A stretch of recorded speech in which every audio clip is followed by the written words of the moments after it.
Okay, so welcome everybody to this week IAMP One World Mathematical Physics Seminar. It's a great pleasure to introduce today's speaker, Lingrui Ge from Peking University, and the title of today's presentation is Multiplicative Jensen's Formula and Qualitative Global Theory for One-Dimensional Quasiperiodic Operators. So Lingrui, the floor is yours. Okay, thanks for the introduction. I'd also like to thank the organizers for the invitation. And I feel very honored to be able to give this talk at this great One World Mathematical Physics seminar. So today I will talk about multiplicative Jensen's formula and quantitative global theory for 1D quasiperiodic operators. And this is based on joint works with Professor Svetlana Jitomirskaya from Georgia Tech, Professors Jiangong You and Zhou from Nankai University. So first, I'd like to introduce our main object. It is the so-called analytic one-frequency shorting operators. So this operator is of this form. Actually, it contains two parts. The first part is the discrete Laplacian, and the second part is a multiplication operator. And this operator, for this operator, it contains two parameters. So one parameter is called, here we have alpha. This alpha, we call it the frequency. And we always assume this alpha is a irrational number. That's also why we call it quasi-periodic operators. And another parameter here, this is called theta. Theta, we call it the phase. And here we have a function v. This v is a one-periodic real analytic function. And if we put all this together, we call it one-frequency Schrodinger operators. And it is easy to know this operator is a bounded self-adjoint operator on L to Z. And also we can write this operator as an infinite dimensional matrix in this form. It is a tri-diagonal matrix.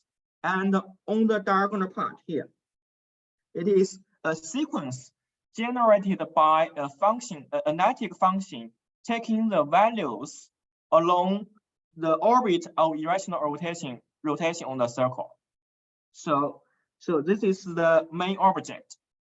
We all know that by the spectral theorem, that for a self-bounded self-adjoint operator, we can always define a spectral measure.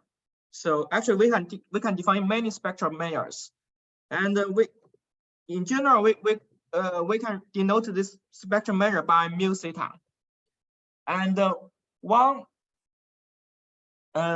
main problem is about the Lebesgue decomposition of this spectral measure.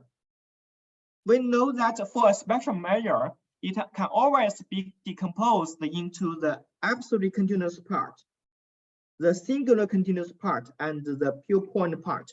It can be decomposed. Yes, into question. This. Okay.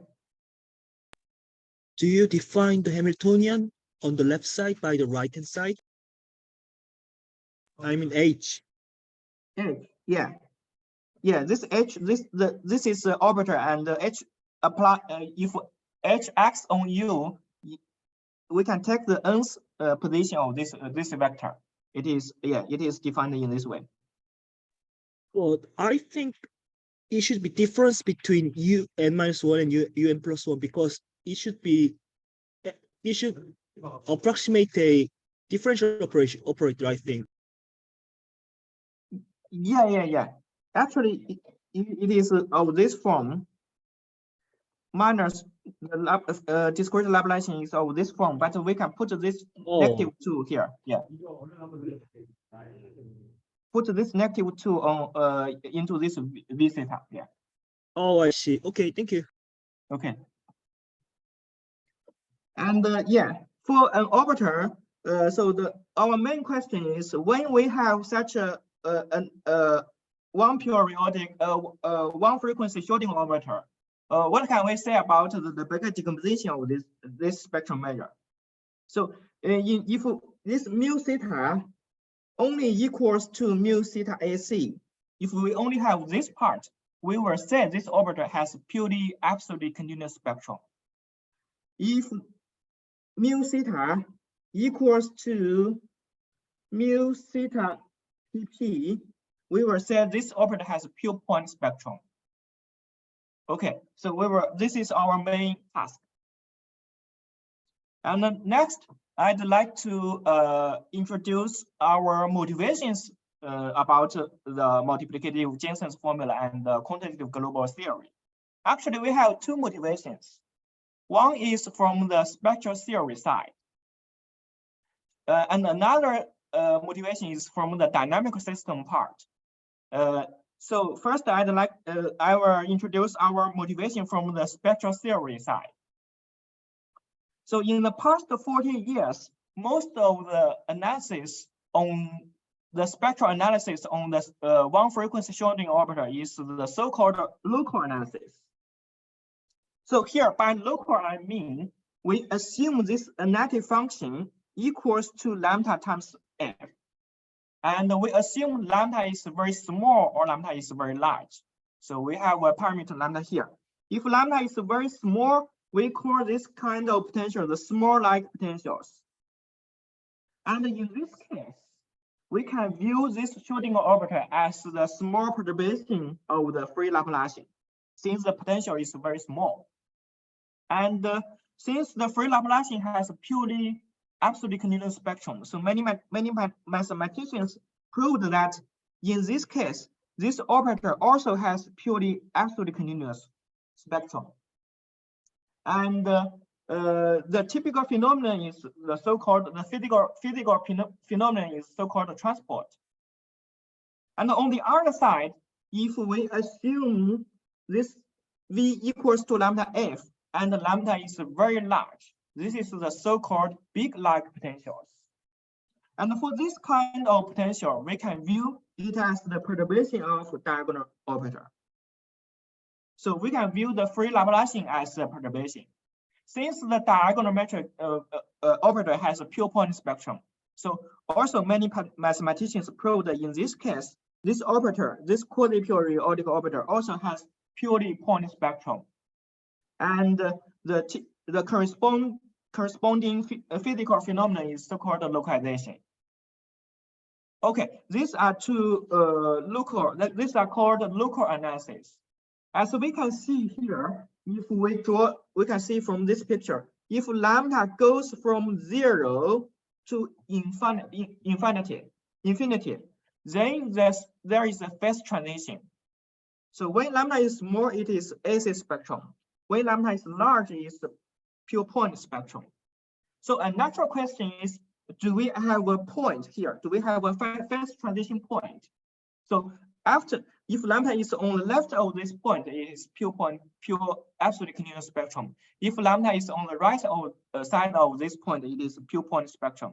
So this is the so-called global analysis.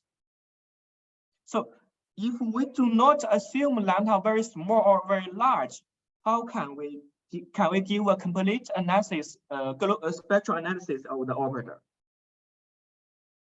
But the global analysis is quite hard because we need to know how to distinguish small-like or big-like potentials globally. So that's one question. Actually, the global results are are quite few. But for one orbital, this global result, the global result was given. It is for the almost massive orbital. So this orbital is of this special family. So we take this v equals to 2 lambda cosine 2 pi theta. So this is the simplest, this potential is the simplest one periodic real analytic function. So if we consider this special family, actually there is a complete spectral analysis. A famous result was given by Jitomirskaya in 1999. She proved that this is the so-called metal insulator transition. She proved that if lambda is smaller than 1, then the almost massive orbital has purely absolutely continuous spectrum for almost every alpha and almost every theta. While if lambda equal to 1, then this orbital has purely singular continuous spectrum for almost every alpha and almost every theta.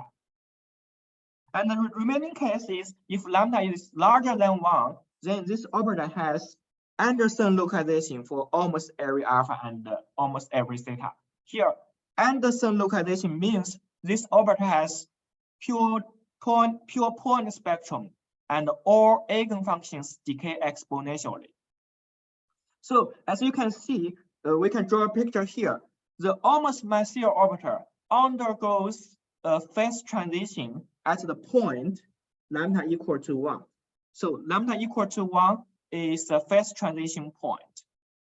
Because when lambda goes through this point, the spectral type changes. Then the next stage of question is, can we say similar thing about general one frequency Schrodinger orbitals? So if we do not assume this potential equals to 2 lambda cosine 2 pi theta, for general area analytic B, can we have a similar spectral phase, have a similar phase transition result? And actually, this is also a very hard problem. And a recent breakthrough is due to Avila. In 2015, Avila built the global theory. And this global theory is aimed to answer this question. So for general one frequency Schrodinger orbitals, can we give a similar phase transition result, and how to give this result? And the one important discovery in Avila's global theory is he found that similar to the almost massive orbital, because for the almost massive orbital, we know there are 3 separated regions, lambda smaller than 1, and lambda equal to 1, and lambda larger than 1. The spectral type are completely different. So similar to this, Avila classified all the spectrum of general one frequency Schrodinger orbitals into 3 different classes. One is the subcritical region. Another one is the critical region, and the remaining part is the supercritical region. So they are completely similar to lambda smaller than 1 and lambda equal to 1 and lambda larger than 1, like the almost massive orbital. And after this classification, many mathematicians conjectured that these 3 different regions, like the almost massive orbital, will support 3 different spectral types. So more precisely, it is the subcritical region can only support the purely absolutely continuous spectrum, like the almost massive orbital. And the critical region can only support the purely singular continuous spectrum, also like the almost massive orbital. And the supercritical region can only support the pure point spectrum, also like the almost massive orbital. So this is a complete spectral picture for general one frequency Schrodinger orbitals. But this problem is still widely open. We already have this text, the global classification theorem, but we do not prove that these 3 different regions correspond to 3 different spectral types. So this is our first motivation. We aim to build the quantitative global theory to further explore this phase transition phenomenon. Okay, this is our motivation from the spectral theory part. And our second motivation is from the dynamical system part. This is also where in my title, there's a word multiplicative. This is also where multiplicative come from. And in dynamical system, there is a famous theorem called ergodic theorem.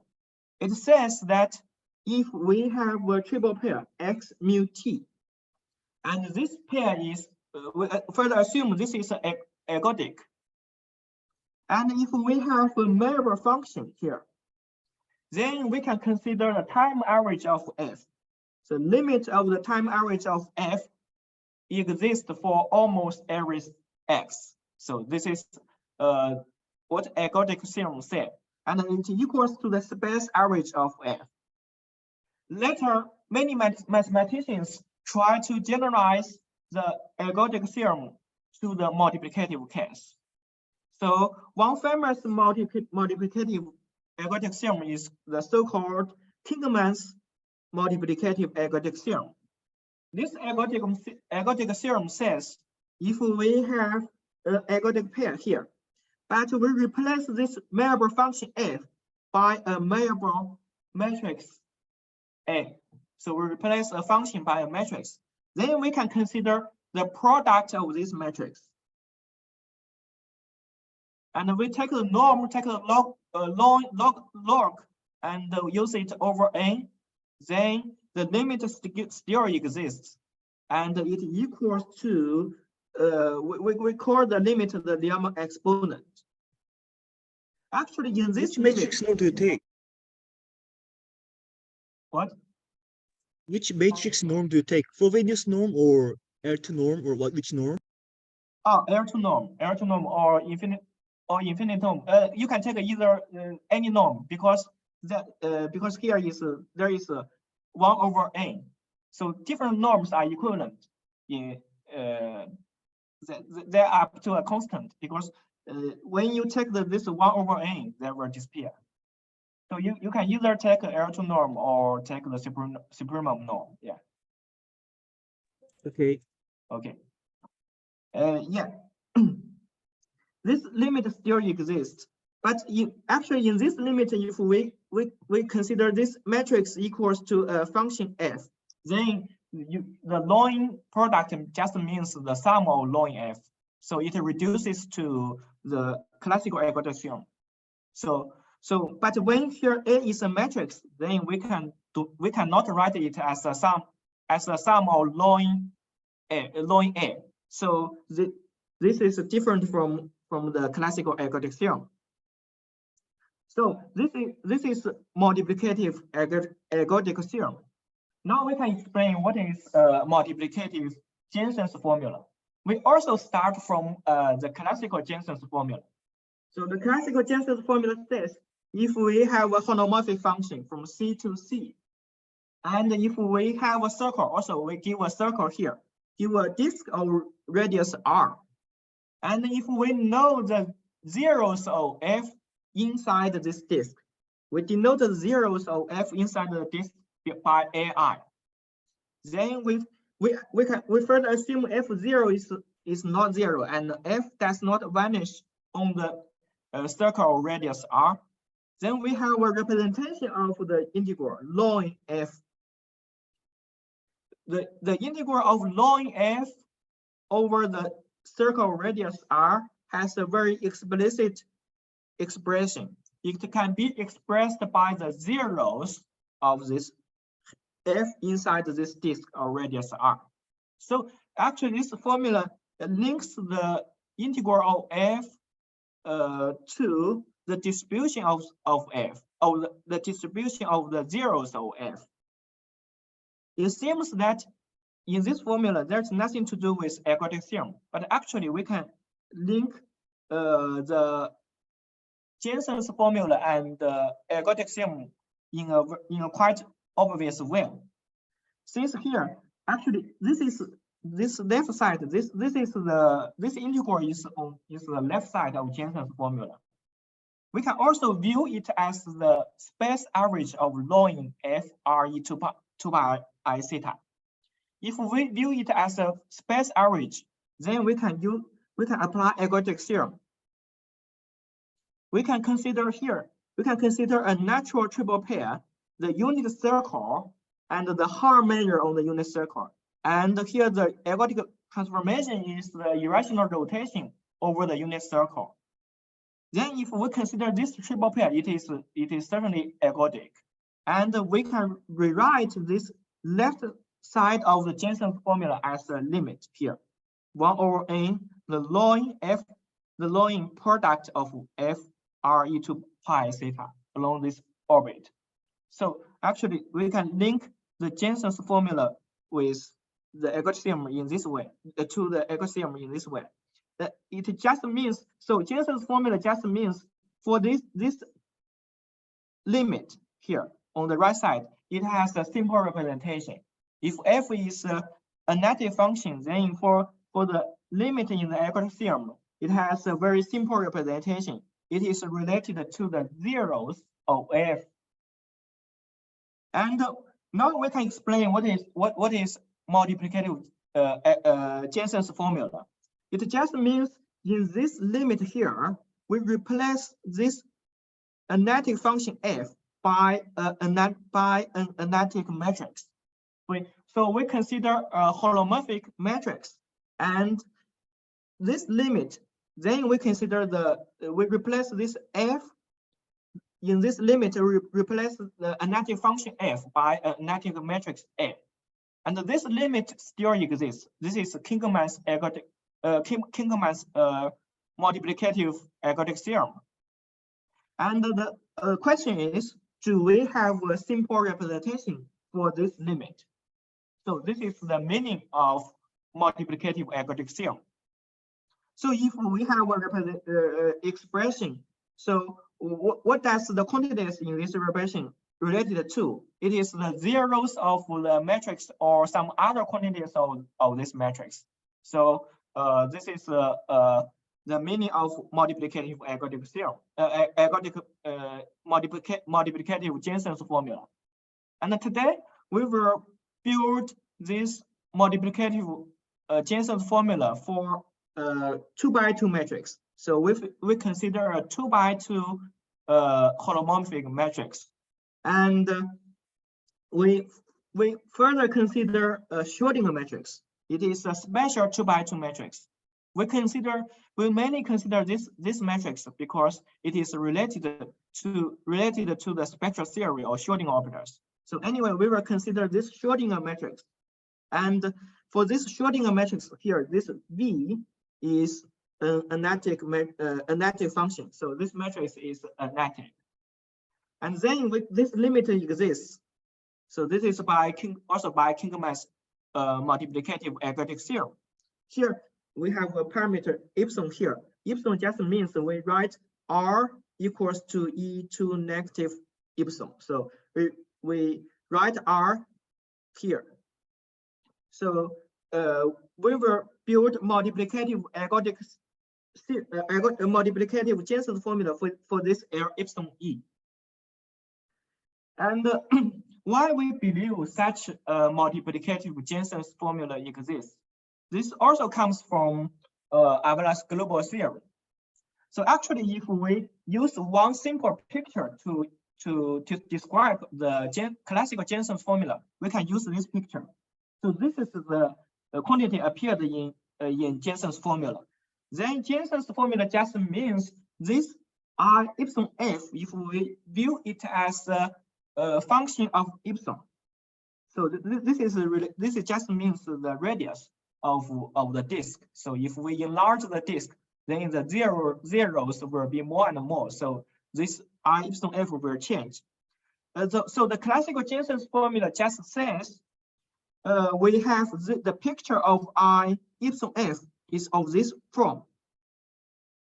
It is a piecewise affine function, and moreover, the turning points are log ai, where here ai are the zeros of f outside the unit of the unit circle. Actually, on left side of the x-axis, it is also piecewise affine function, and the turning points are log ai, where ai are the zeros of f inside the disk.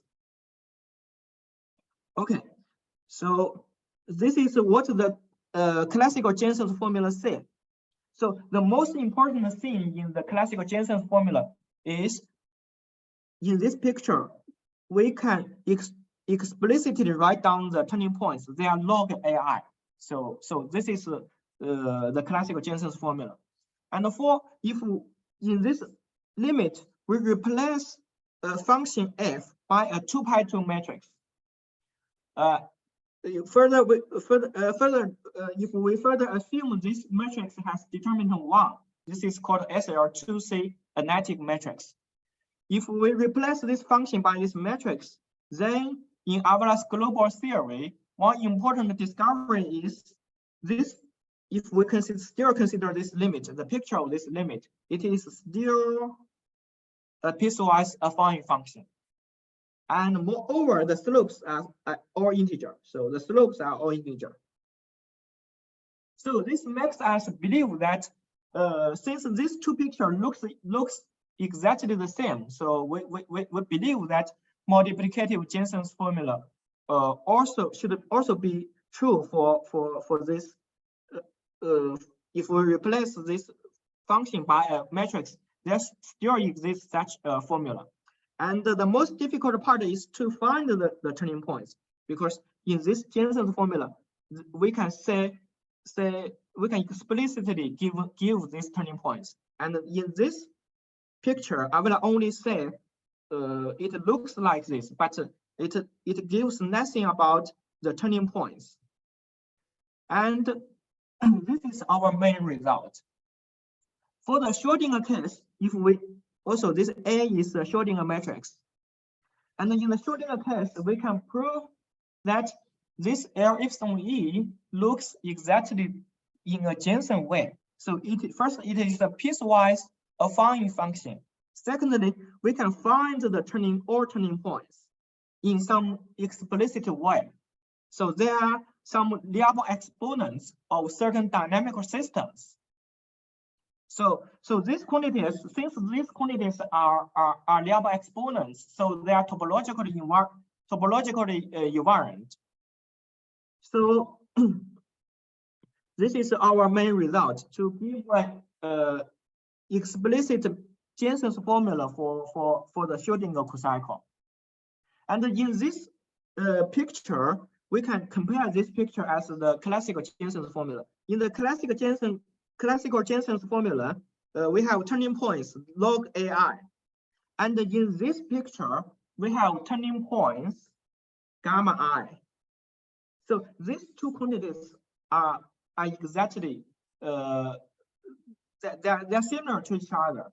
And we all know that for an analytic matrix, for an analytic function, the zeros of the distribution of zeros play a very important role to study different properties of a function f. And we believe that in this multiplicative Jensen's formula, these turning points, this Lyamaa exponents will play a central role in the study of the spectral theory of quasiperiodic Schrodinger orbitals. So this is our main result about the multiplicative Jensen's formula. And as I said that this gamma I are Lyamaa exponents, but I didn't give any explanation about them. So I will explain a little bit about this turning points, these Lyamaa exponents, and how we find these turning points. So actually, these Lyamaa exponents come from a very important transformation in spectral theory. It is the so-called Aubrey duality. This transformation is a unitary transformation. And for simplicity, we will assume this function v equals to a trigonometric polynomial, but all the results holds for any real analytic function. And we can consider this is the one frequency Schrodinger orbiter. The Aubrey duality says there is a unitary transformation such that we can transfer this orbiter into a new orbiter. This new orbiter is a 2D difference, a 2D order difference orbiter. And this transformation is unitary. So these two, orbiter 1 and orbiter 2, are unitary equivalent. in some in some sense. And for this transformation, actually it is similar to the Fourier transformation we are familiar with. It transfers here. It transfers the discrete Laplacian to 2 cosine theta, and it transfers this v, this function v, to 2D difference operator. And here, this vk are exactly the Fourier coefficients of this function v. But this transformation is in some sense, this is a Fourier transformation with parameters, since we have a parameter theta here. Okay, this is a very important transformation in spectral theory. And first, we can use this transformation to give a new proof of the classical Jensen formula from the point of view of quasiperiodic operators. How to prove this? We can consider a very simple operator, diagonal operator, a multiplication operator. So this operator just means we consider a diagonal matrix. And we can consider the dual, apply this operator duality to this operator. This dual operator is also very simple. It's a 2D order difference operator, and all the coefficients are constant. And we find that the Jensen's formula just means the left-hand side of Jensen's formula equals to the entropy of operator 1. Here, the entropy of operator I will not explain, but it is some quantity of operator. And the right-hand side of Jensen's formula equals to the entropy of operator 2. So Jensen's formula, in the point of view of operator, it just says the entropy of 2 different operators equal to each other. This is also easy to understand because these two operators are linked by a unitary transformation. So the entropys of these two operators equal to each other. So this is just they equal to each other just means in Jensen's language, it just means Jensen's formula. Certainly for more complicated operators, so these two operators are very simple. For more complicated operators, we can always calculate the entropy. So for Schrodinger operator 1, we can also calculate its entropy. And we find its entropy exactly equals to this gamma exponent L epsilon E. And for operator 2, we can also calculate its entropy. Its entropy just equals to is related to the gamma exponent. So for this 2D order difference operator, we can calculate its entropy. We need to we can consider a cocycle corresponds to this operator, and then calculate the gamma exponents of this cocycle. And this is how we find this gamma exponents. These gamma exponents are corresponding to some cocycles defined by some dual operators. So this is how we find the turning points. And multiplicative Jensen's formula just mean in the language of operator just mean the invariance of entropy under certain unitary transformations. So this is a little bit explanation about the dual gamma exponents, the turning points. Next, I'd like to introduce several applications. Actually, these applications are more important for us. The first two applications is quite direct. It gives direct quantitative characterizations of different quantities defined in Avela's global theory.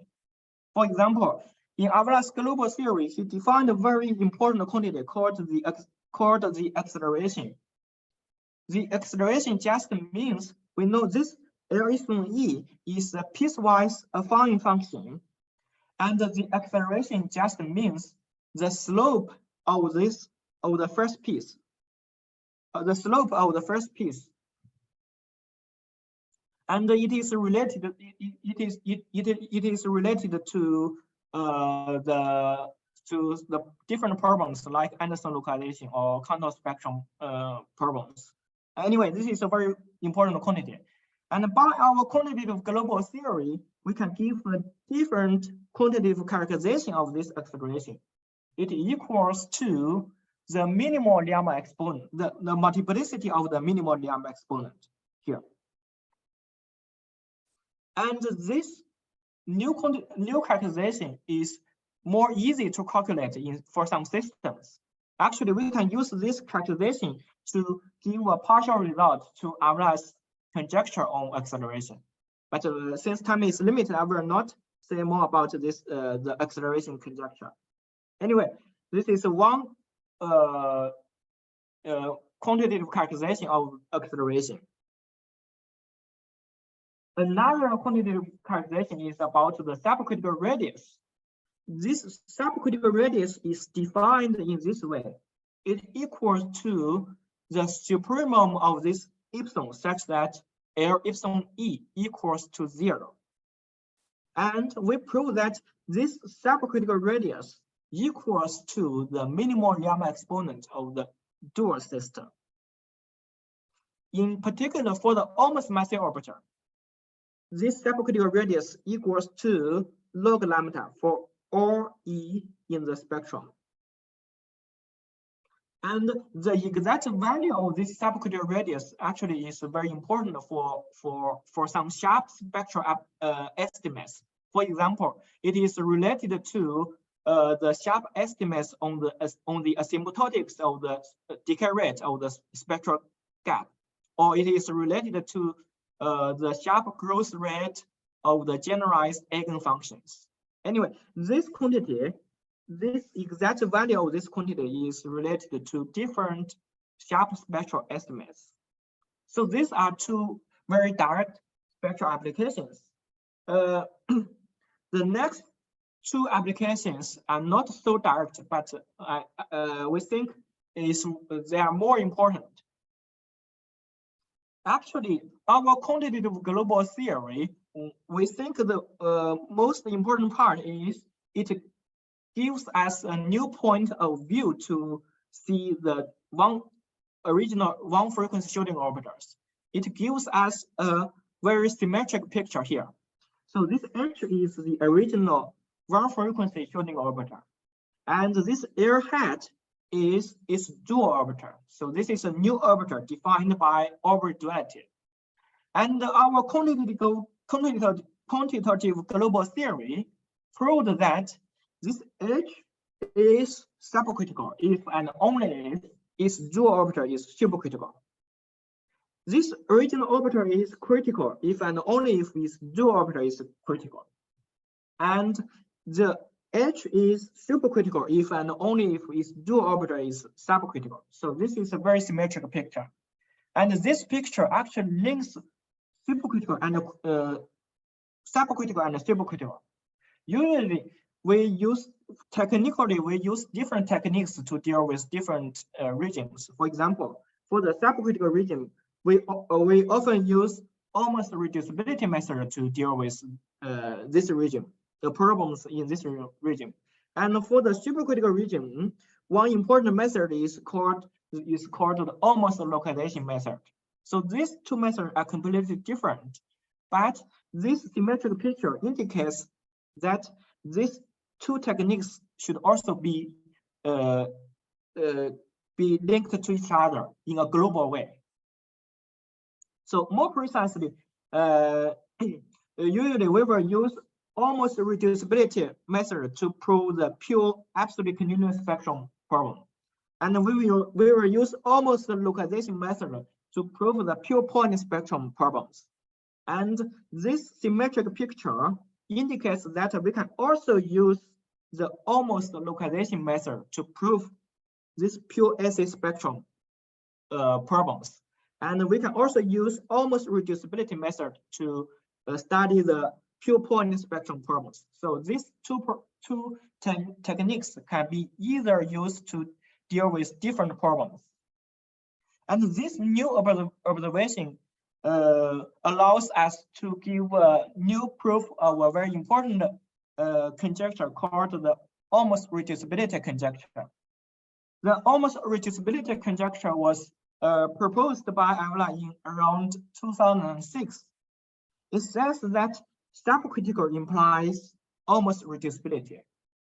This conjecture is very important because at the beginning I said our main task is to prove subcritical, critical, and supercritical. These three different regions correspond to three different spectral types. And once we can prove this subcritical conjecture, then we can prove this subcritical region can only support purely absolutely continuous spectrum. So 1/3 of the conjecture is of the phase transition problem is solved if the almost reducibility conjecture is true. And for this conjecture, for generic alpha, I will in 2010 proved this conjecture. And for the remaining alpha, I will also announce or the almost reducibility can be proved. Since we find that the almost localization method can be also used to deal with the almost reducibility conjecture, reducibility problems. So by develop the almost localization method in the supercritical region, we can give a new proof of the almost reducibility conjecture for the announced part of the almost reducibility conjecture. So this is why a completely different method by the almost localization method. So this is one important application. Next, we will say another important applications. We will truly say something beyond the almost massive orbiter. As we said before, in the past 40 years, most of the complete spectral analysis results are only for the almost massive orbiter. So for this single orbiter. And why they are restricted only to the almost massive orbiter? Because in this almost massive orbiter, the potential is 2 pi cosine 2 pi theta. This function has many good properties. For example, it is symmetric. It is symmetric, and this orbiter is self-duality. It is self-dual. So this orbiter has many thorough properties that only hold for this orbiter itself. Even for the small perturbations of these orbiters, all the properties will be destroyed. So today we will truly say something beyond the almost massive orbiter. So we start from the analytic perturbations of the almost massive orbiter. So this orbiter is defined in this way. We consider the potential is 2 lambda cosine 2 pi theta plus some eta v. This eta is a small parameter. V is a real analytic function. So here for simplicity, we also assume this is a trigonometric polynomial. But all the result holds for a real analytic function. And we can view this orbiter as an analytic perturbation of the almost massive orbiter. And technically, all the proof for the almost massive orbiter, for example, the famous 10 Martini problem or the Lingrui Ge Jitomirskaya conjecture for the almost massive orbiter, for all the proofs breaks down. All the proofs break down for this new orbiter, because all the proofs will involve the self-duality or involve the symmetric property of almost massive of this cosine function. But actually this is found by Avila. There is one common feature for the analytic perturbation of almost massive orbiter. For this orbiter and almost massive orbiter, they have one common feature. That is the picture of this L epsilon E. As I said, our main theorem is about this L epsilon E. This is piecewise affine function. And actually, I would find for the perturbation of almost massive orbiter, this L epsilon E has one common feature with almost massive orbiter. That is, when we go through the first turning points here, we find the slope of this in this piece. The slope of this piece is exactly 1. So for almost massive orbiter, this is true. And this is also true for the perturbations of almost massive orbiter. And one natural question is, does the exact value of 1 important? Or how does this value affect the spectral properties of the Schrodinger operators? So actually, it is predicted by Arvela that this value 1 is the essential properties of the essential quantity. And if this slope is 1, then they share similar spectral properties as the almost massive orbiter. So but it is for a long time, people do not know how to use this slope 1, this integer 1, how to use this information. And by our quantitative global theory, we found one way to use this information, the slope 1. If we as we said, we can consider the dual orbiter of the Schrodinger orbiter. So we consider the dual orbiter, and it induces a 2D by 2D cocycle. And we found that the slope 1 means for the dual cocycle means a very nice property for the dual cocycle. We can prove that if the slope here, in the picture, the slope is 1, then this dual cocycle is a partially hyperbolic system. So this is a cocycle. So this is a dynamic system. It is a partially hyperbolic system. And moreover, the center direction has dimension 2. This is the meaning of slope 1. Slope 1 means the center direction has dimension 2.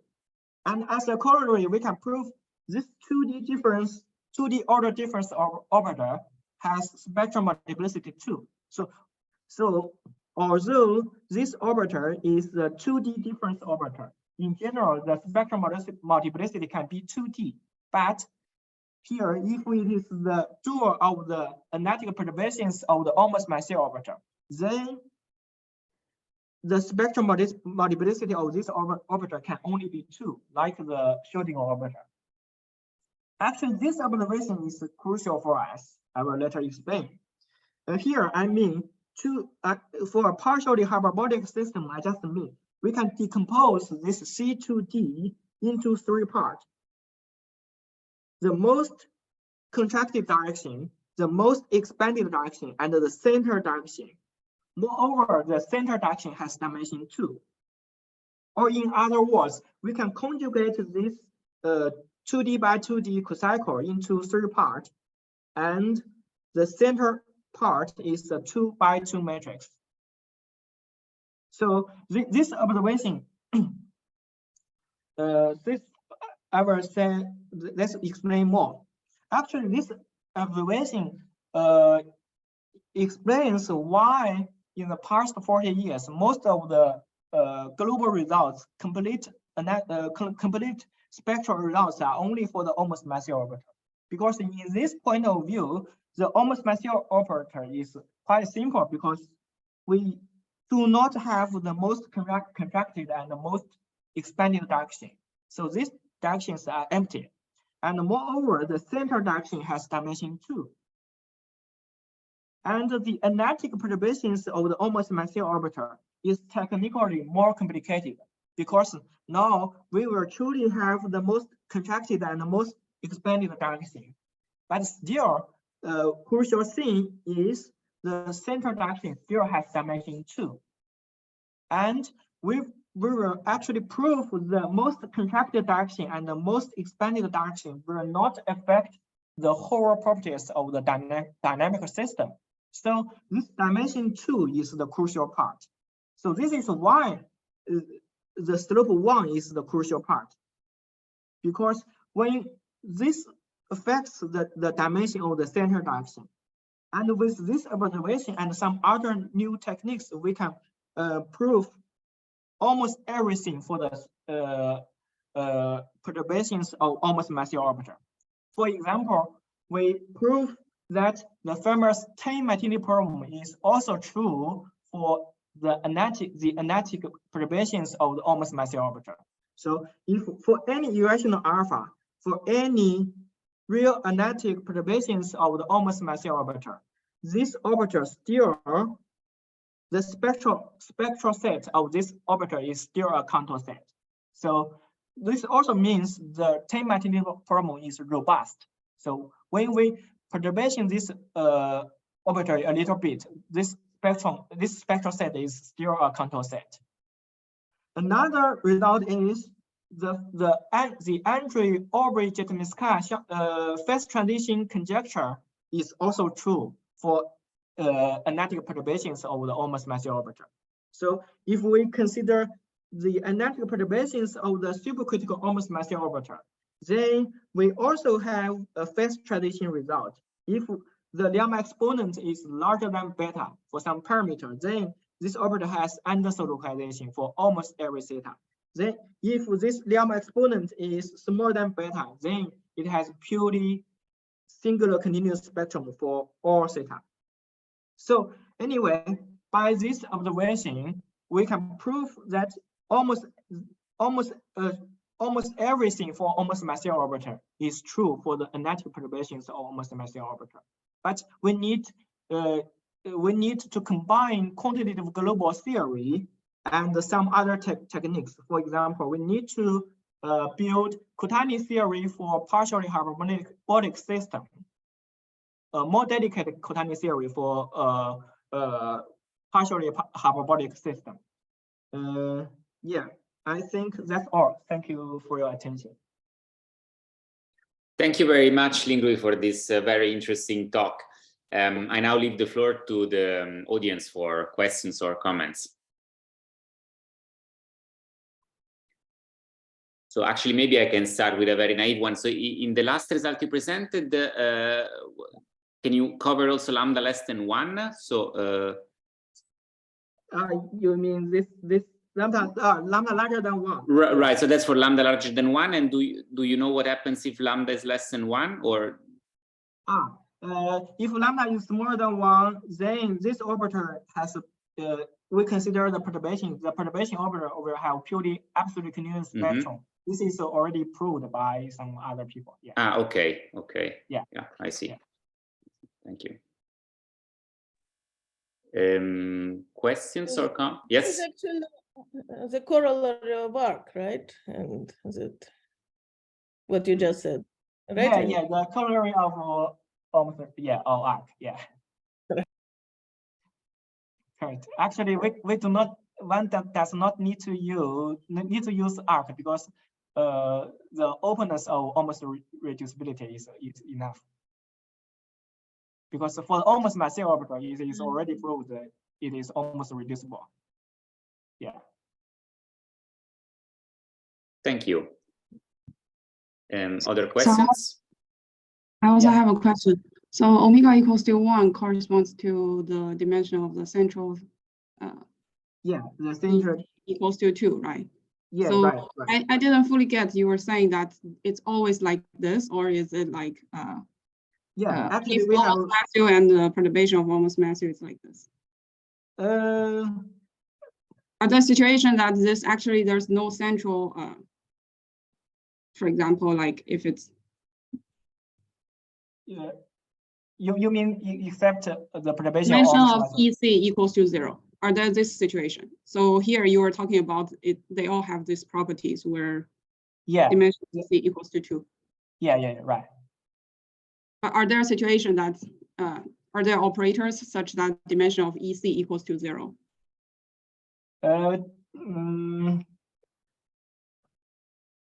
Actually, yeah. If this energy is not in the spectrum, If it is uniformly hyperbolic, then the dimension of this EC equals to 0. So dimension of EC equals to 0 means this is a uniformly hyperbolic cocycle. So this energy is not in the spectrum. Yeah, I mean, there are operators that are like that, like Sturmian, right? It's uniform operator, so it's only uniformly hyperbolic. So then dimension of EC would be 0. And then if you perturb it and in some way or whichever, would this still like preserve this kind of nice properties and so on? I was wondering, like, there is some possibility to perturb the uniformly hyperbolic one to create the two-dimensional center. Yeah. Would it be like trivial or something?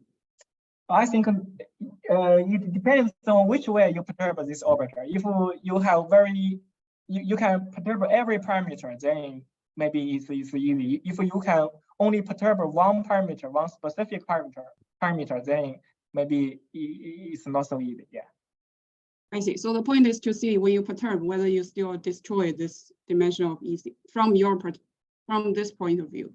It's like whether it destroys this dimension of EC equals to 0 properties or not. Yeah, even for in the Schrodinger case, the EC equals to 0 property will be destroyed by generic perturbations. I mean, for different energies, you can use energy to perturb this, to destroy this. But yeah. I guess I mean it seems very stable here. Yeah, here I mean for this perturbation, it can if we could perturb this operator, it can happens that the dimension of EC equals to 0 or equals to 2. We cannot say when it is equals to 0, when it equals to 2, but because if it equals to 0, then this is not in the spectrum, so we do not need to deal with them. But yeah, but if you have some fixed sum operator, then you perturb it, then we cannot say the dimension is 0, 2, or 0, but we can say it is one of these cases. Yeah. Thank you. So this is the dimension of EC for the duals of Schrodinger cocycles, and this wouldn't be even well defined if the function defining the rotation is not L1, right? So for Schrodinger, this is not directly relevant without some further understanding, for example. Right. This you should consider at least for continuous function, yeah, or analytic function, yeah. I see. Thank you. Yeah, continuous. Yeah. Thank you. Are there other questions? So could you expand a little more on the extension of the Kohtani theory? Yeah, we actually the Kohtani theory says if we have a strip operator, if we have, for example, we have a strip operator, we have several Liam exponents, and if the first Liam exponent equals to 0 on some interval, then this operator will have pure absolutely continuous spectrum if we restrict this operator to this interval. But if this system is partially hyperbolic, actually we can prove that, for example, if this gamma 1 is larger than gamma 2 is larger than 0, is larger than gamma 3 equals to 0. So we only have 3 Liam exponents, but actually we only need this gamma 3 equals to 0 on through this interval. Then we can prove this operator has purely absolutely continuous spectrum if we restrict this operator on this interval. So we do not need the first Liam exponent equal to 0. We only need the existence of 0 Liam exponents. For a partially hyperbolic system, we can prove this, yeah. And actually, this will play important role to investigate the Martini problem for the perturbations of the almost massive operator. Yeah. So this was listed as a problem in Kohtani-Simon paper, right? Yeah. It's some more it's some generalization of the quantitative paper. Yeah. This result gamma 1 equals to 0. This result was listed in quantitative paper. This is the result by quantitative, and for this result, if we only assume the existence of zero gamma exponent, this is not proved. Yeah. You need minimality. Yeah, but I think in our work we also need this gamma 2 bigger than 0. So the next one bigger than 0, and as I understand, you have your own remarkable work treating the general case. Is that right? Yeah. For general case, it is also true. Yeah.